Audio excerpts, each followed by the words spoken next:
Hello, and welcome back to our Experience Love Again after divorce day 13. Can you imagine we are getting closer and closer to the final line? And it's been such a pleasure to get to know you and to come every day with amazing experts just to share the wisdom and inspire you and keep just reaffirming that love is always there if you are ready to receive it. And that's exactly what we are going to talk today. And today is Gemma's day with her interview. So do not miss. If you haven't registered yet, this is the opportunity for you to register. And let's heal together. Let's grow together. And let's really call that love that we all are capable to have in our life. All right, so let me do the regular thing. Let me go around and introduce everybody, and we'll start from Nichole because she's the first one on the screen. Okay, Nichole, tell a little bit about yourself and what you're doing in this world. Well, I am a fitness coach, and I've been doing that for about 30 years now, coming up to it. And I shifted my training these days to helping people not just get themselves more fit, but to really focus on what's holding them back. So we're these days showing people their self-worth, where they can find it, and how to truly love themselves again so that they take self-care a little more seriously. Yay, love what you're doing. Okay, Bruno, you're next. Yeah, so hello, my name is Bruno. I help and guide successful women to escape the dungeons of burnout, shame, guilt, and blame through self-awareness, through awareness in general, through embodiment, and through unconditional love. Yes. Awesome, thank you. And Gemma, tell a little bit about yourself. Thank you so much. Yes, I am Gemma Serenity Gorokhoff, and I help midlife women get more love, more money, and more time. I do that by addressing the root cause when there is a trauma of the abuse in their lives. Prior to that moment, typically a divorce, that can be one of those. I really help them get beyond, like move on after divorce, after loss, after feeling abused in any way, shape, or form. And I do that through online courses, through group coaching, through inspirational books. We just published a book that is called Rising After Abuse with 23 co-authors alongside me, so 24 stories in there, where we all show that same core message. Yes, we can find love after divorce, find money after being completely broke, beyond broke. All of that is so important that there is light on the other side of the tunnel, and we have to keep on spreading that message of love, of hope, and of light. I love it. Thank you so much. Yay. And we'll talk a little bit more about your interview. Just, like give some tidbits, what exactly you were covering. So to spark up the interest, and for people who didn't sign up, just sign up.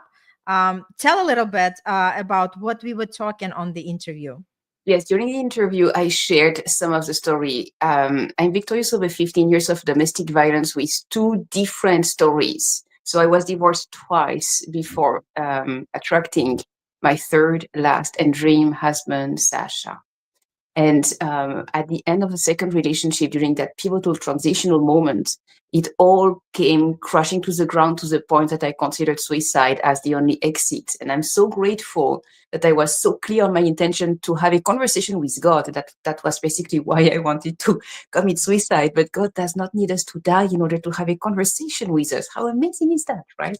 So basically, I got that divine intervention that talked me out of dying into living the life I was yearning for, a life of love, peace, serenity, respect, joy, like something that feels safe at home and feels safe at work. And as soon as I followed the prompt that I received, the divine prompt, it's miracle after miracle after miracle. It's truly amazing. And this is when Sasha came into play into my life. And we fell in love later on. But that constant support is still going on today. And we are 12 years later. Yes, and if you want to have all the scoops, how did Gemma come out from all that abuse and really attracted that love? You gotta join and listen to her interview. That's it. Not sharing too much, right? So you know what? Our conversation, and welcome everybody who is watching. Our conversation today was we were talking before we go live, and Nichole and me, we were like on the same wavelengths at the same time. So let's talk a little bit about the stories that we tell ourselves, because we all have our own stories. No matter who you are, no matter where you are on your life journey, we all carry the stories, right? And a lot of times these stories are, why am I the victim of the situation? And it's very important to understand that in any kind of situation that we end up, we are the ones to created it. And a lot of times it's very difficult to accept, right? So when we talk about what was going on in our life, it takes two to tango, no matter what everybody else says. Yes, maybe somebody's fault is more than other person, but it's also about, like, did I really have my personal boundaries? Did I really make it clear? Did I have my non-negotiables before I allowed that person to really step on me and decide what is good for me and decide how that relationship's supposed to run, right? So there are always two sides of the coins. And today we want to unpack a little bit about a victim versus hero. And okay, Nichole, when I say victim versus hero, what comes to you?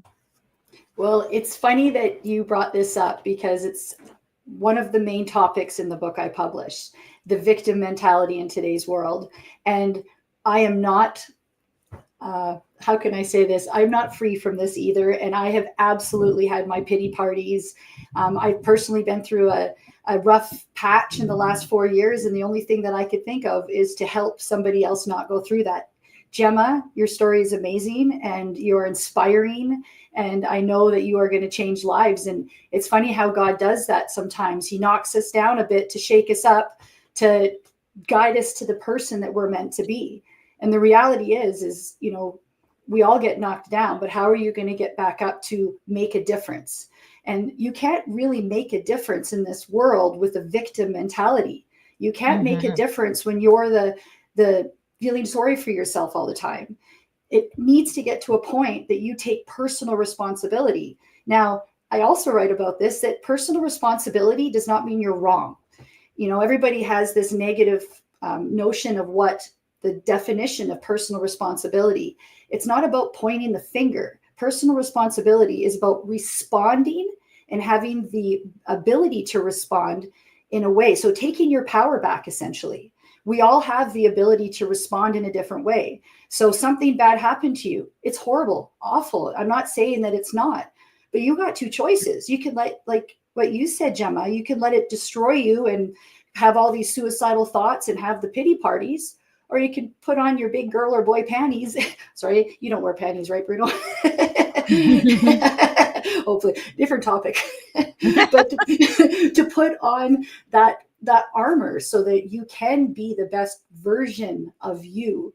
And that, in my opinion, is what it's all about. Taking personal responsibility to respond accordingly, that is not only going to strengthen you, but to better this world. And I think that's what we all need to be focused on.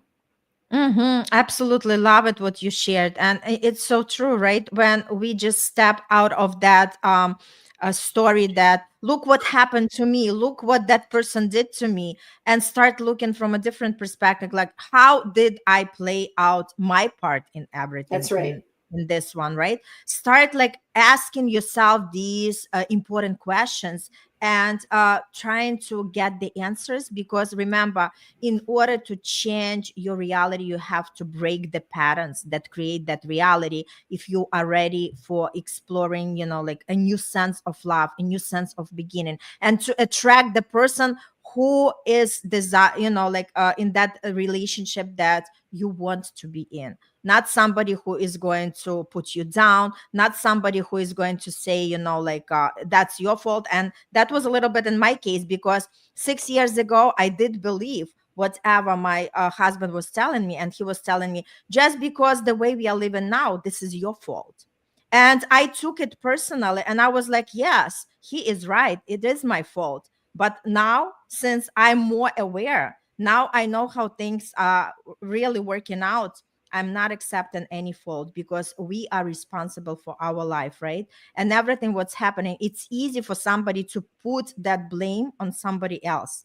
But we all have to look at ourselves, no matter where we are on our journey, whether we feel that somebody was abusing us or somebody was just, wrongdoing us. We also participated. We participated, but allowing this to happen. And it's our responsibility really look into these things and understand that, hey, these are non-negotiables. And this is something I'm putting on the paper, because going forward, nobody ever allows to do this to me, because this is my non-negotiable. And it's important to understand that. Bruno, what do you say about hero versus victim? Well, I think I agree with that mentality, but I think we can go a little bit deeper than that. We can go hero versus villain, and like the hero and the villain, they both have like the same story. They have the same backgrounds. It's just really the way that you see the world. It's all about your perceptions, but it's not so much about your perceptions. It's how you define them, right? A perception, no matter how the perception looks like, it's the definition you give to it that will define your mood and the way you see life around.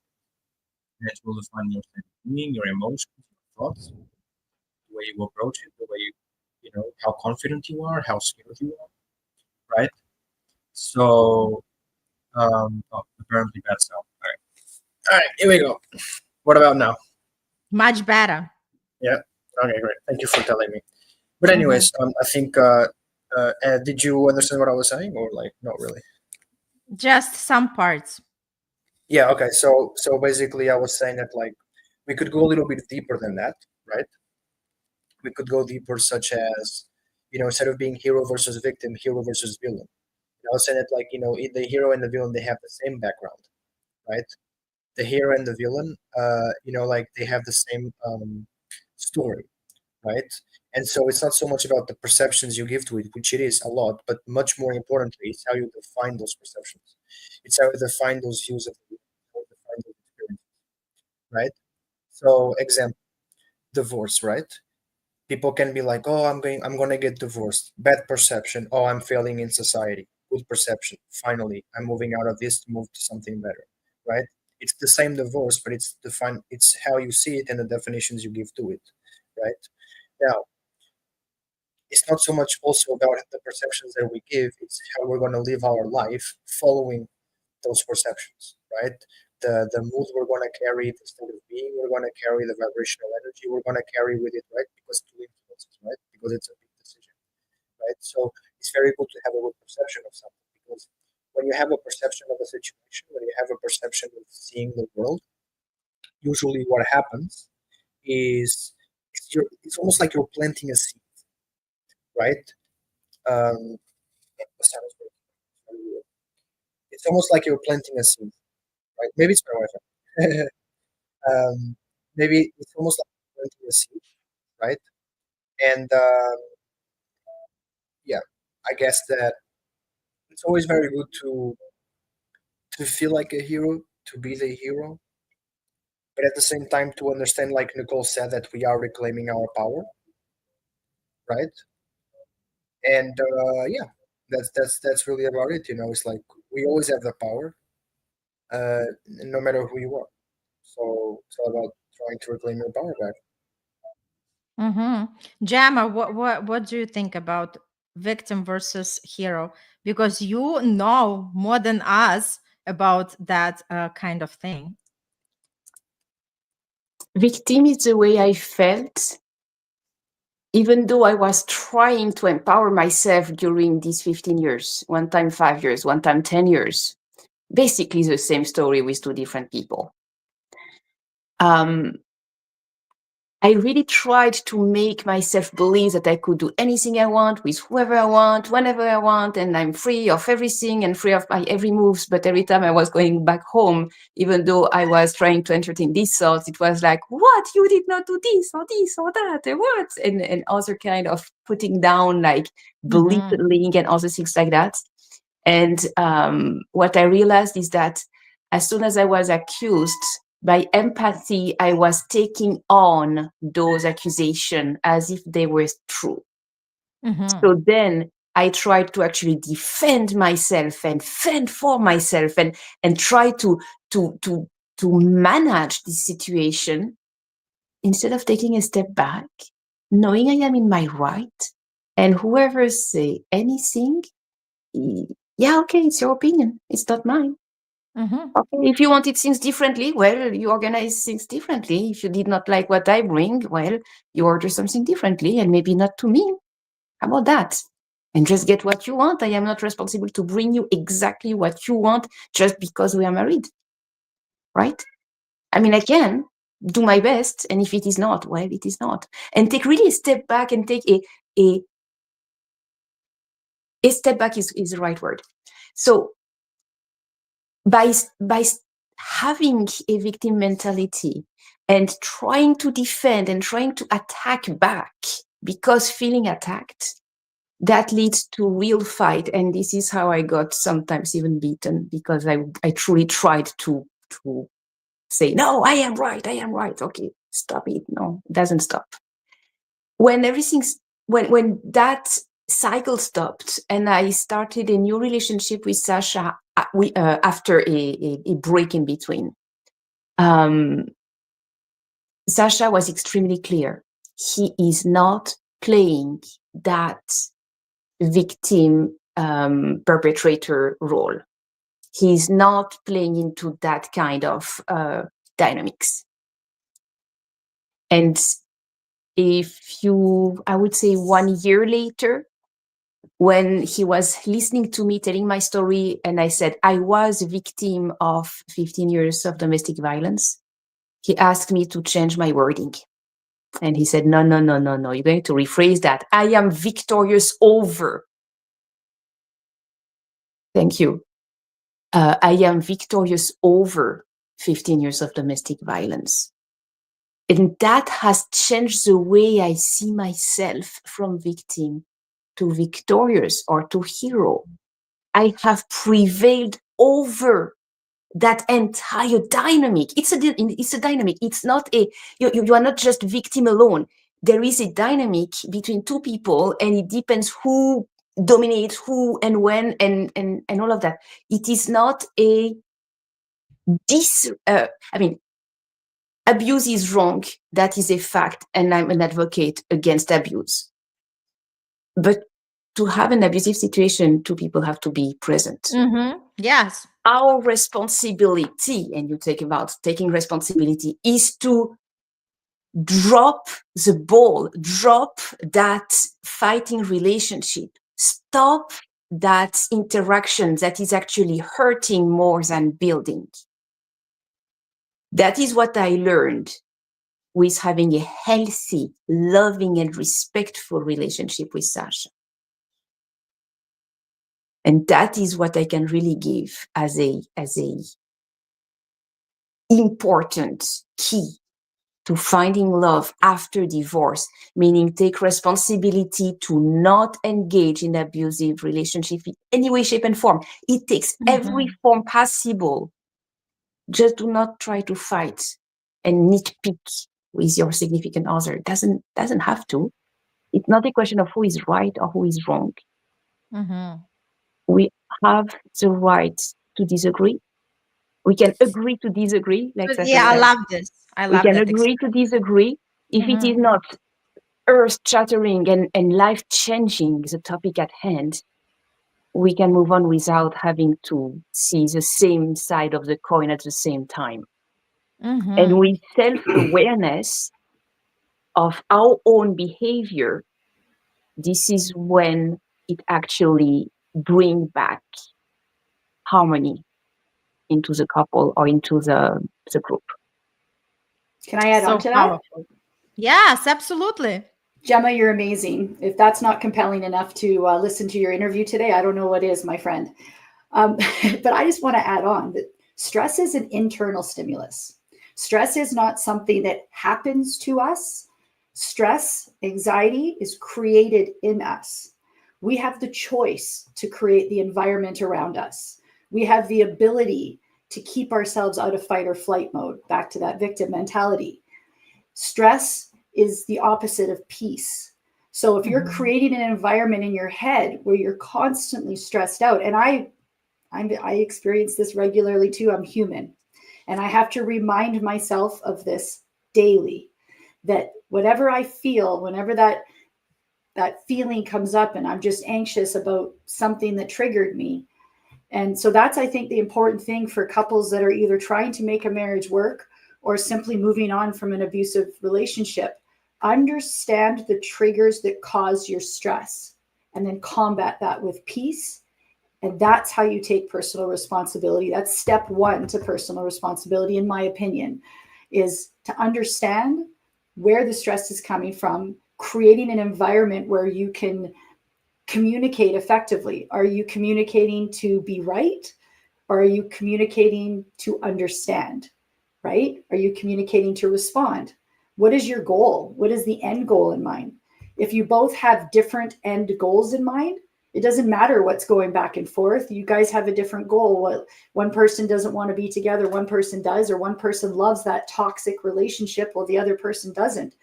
Understand you have the common goal. And if you have that common goal, then listening to understand, managing your stress levels, creating an environment where everybody can heal, I think is critical. Yeah, greatly said. And hey, Al, it's great to see you with us. For some reason, I don't know, I do not see your profile, but good thing you mentioned it. So what I wanted to say, he mentioned that lots of domestic violence are covered up and not allowed to be voiced out in Asia. It's pretty sad, actually, unlike the Western world. And it's true, right?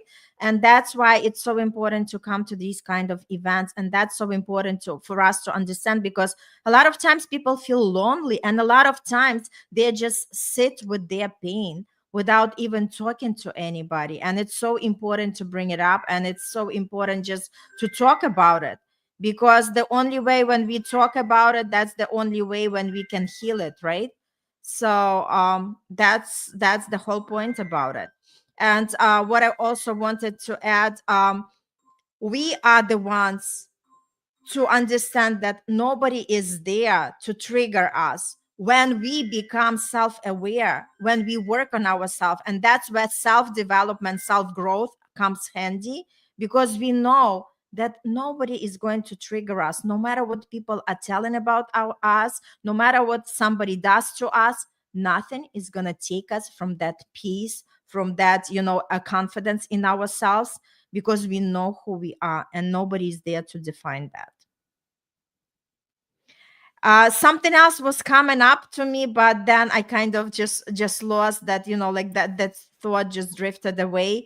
But anybody has anything to add to our life, like anything else that is very valuable? Again, we continue inviting us to invite everybody to register if you didn't. For people who are tuning in, I have great replies from the people who watch our interviews, and it fills my heart, because I know that we are doing the great work. And again, you do not have to feel alone on this journey, and it's all about just opening up. I know that society never taught us that we have to speak up. I know that society wants us to be super independent. I've got it all, but no, we do not got it all. And let's just face it, and let's just accept it and say, hey, I do need help. I want to be connected to the people who has experienced something like that, or who goes through the same experience, because these people understand me. These people are always there for me. And they, like, together we become powerful. Only together. That's exactly how we become powerful. Beautiful. Yes. Anybody else wants to add something before we actually say goodbye? I can add one thing, and that is chiming in with Al Chan, if I remember right. in Asia. A lot of I have experienced because, okay, I host the podcast Real Talk, Real Women, Breaking the Silence Around Abuse. We have already 200 episodes. We have 2.6 million downloads. But I cannot run ads to promote it to more people because we talk about abuse, because it is covered up, because it is not allowed. I tried to publish an online course specifically about healing the effect of abuse and really asking people to go deep within themselves to wonder, okay, where was I hurt? Where are my triggers? And that course was rejected because it may trigger, yeah, that's a point of healing. If you want to heal, you have to allow yourself to be triggered and to stay in the pain just a few minutes until you find out what is it really about. And it's almost never about the event that triggered it. It's almost always about the memory of an unhealed event that happened before that just got suddenly recalled by this event right here, right now. And if we do that work, we free ourselves from that victim mentality. We free ourselves from that constant reactive abuse. We free ourselves from that difficult relationships with whoever it is. It doesn't have to be always with a significant other. Oftentimes it goes on all other relationships we have with other people. So, Alchan, I know it is a lot of covered up. It is ingrained in our mind, in our society, even in the Western world as well, to keep it silent and to keep it under the rug and to not show up vulnerable, like sharing, hey, we got such a fight today, I cannot tell you about. Oh, that was so bad. And to actually address it. When we dare to speak up anyway, we heal. When we keep it silent, it festers and it creates more and more and more situation until it becomes unbearable and we cannot hide it anymore, or we commit suicide the way I was just planning on doing. You know, we heal when we speak. We also have to choose who we speak to. Because some people you are going to speak to, they are just going to shut you down and just tell you that you are the problem and that you should actually swallow it up and keep on going. I heard that kind of response as well. No, thank you. Thanks a lot for advice. Absolutely, So, yes.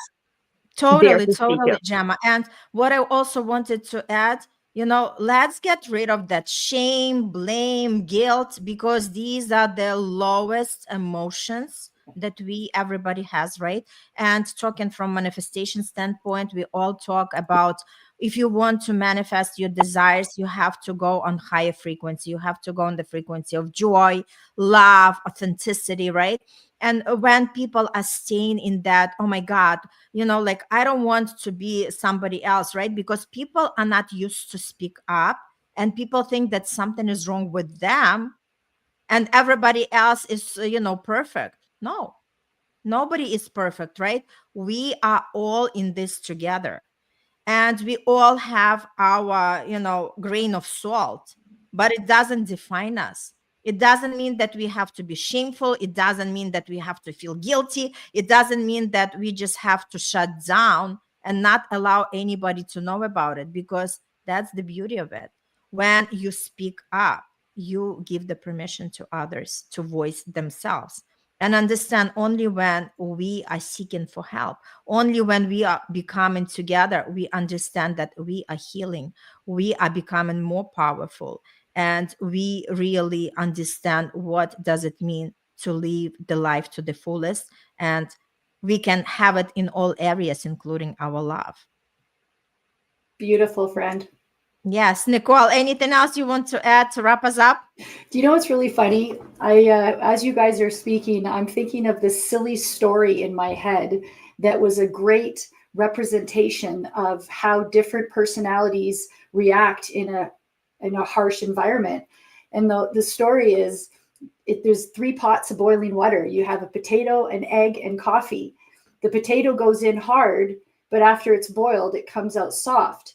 So that person was, went into it hard, but came out weaker in that environment. And then you have that egg that goes in hard, it goes in soft on the inside, but comes out hard.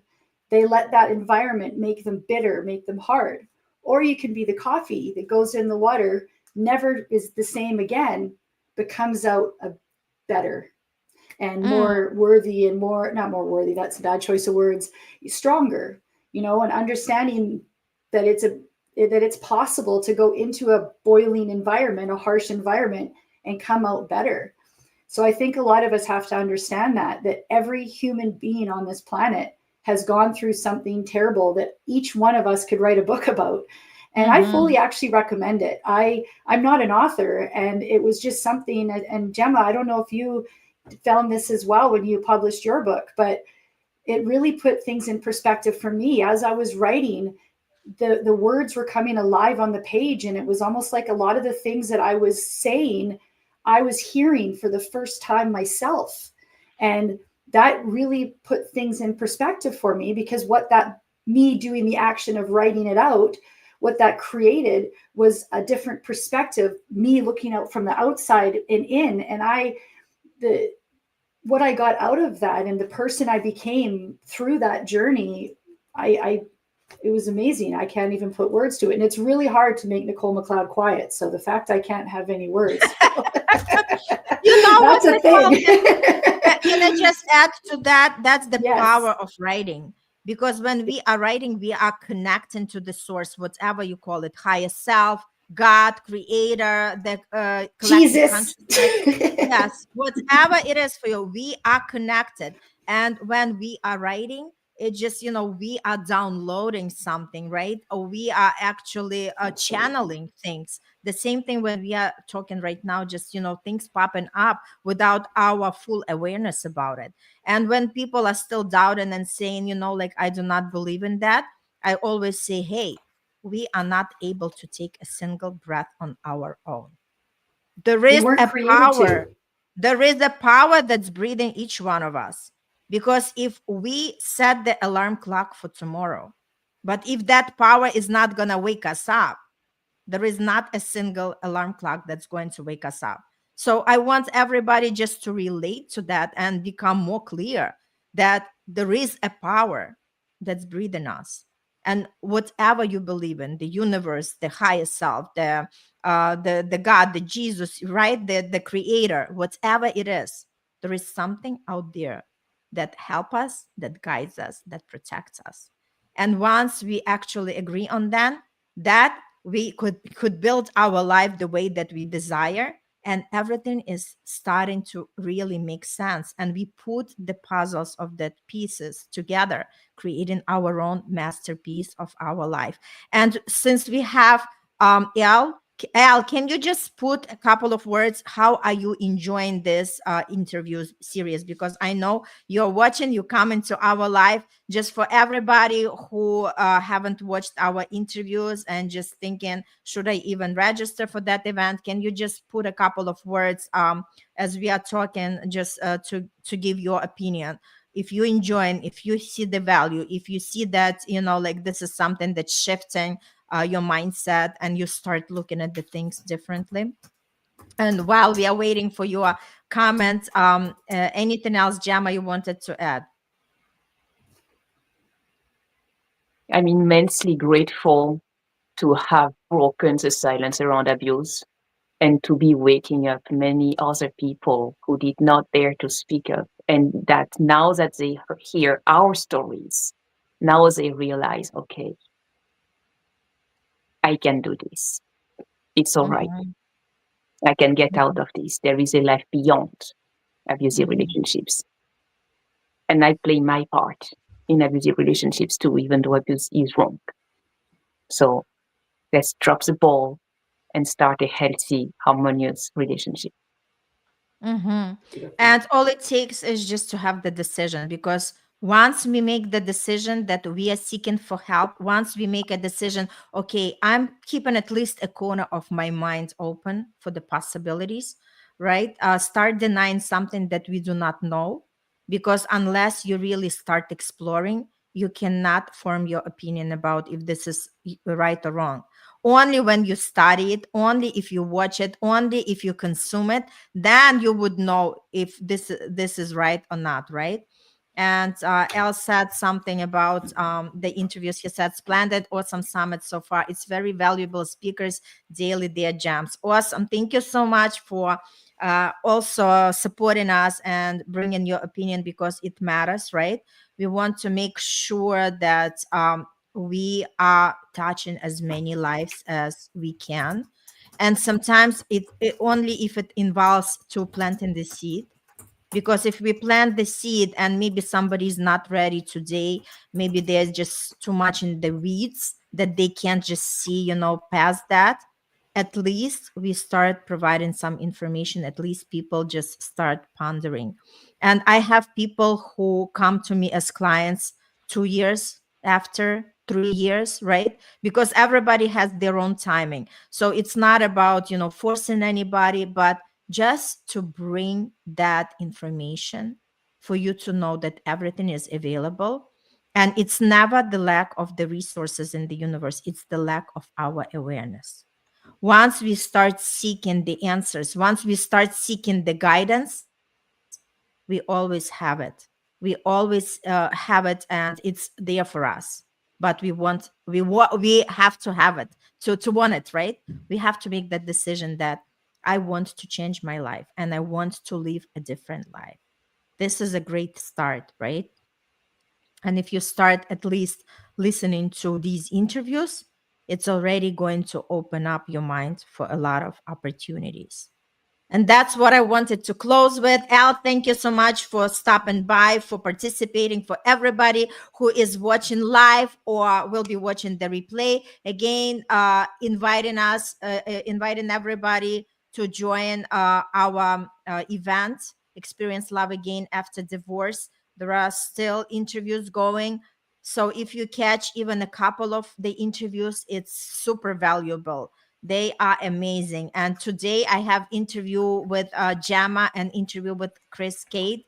Phenomenal. Like their live love stories, something to like really make a movie from. So you gotta tune in, you gotta listen, and you gotta understand that nobody is going to change you unless you change yourself. You are in charge of it. All right. So with all love and light, and we'll see you on the other end with the interviews. Bye. Bye.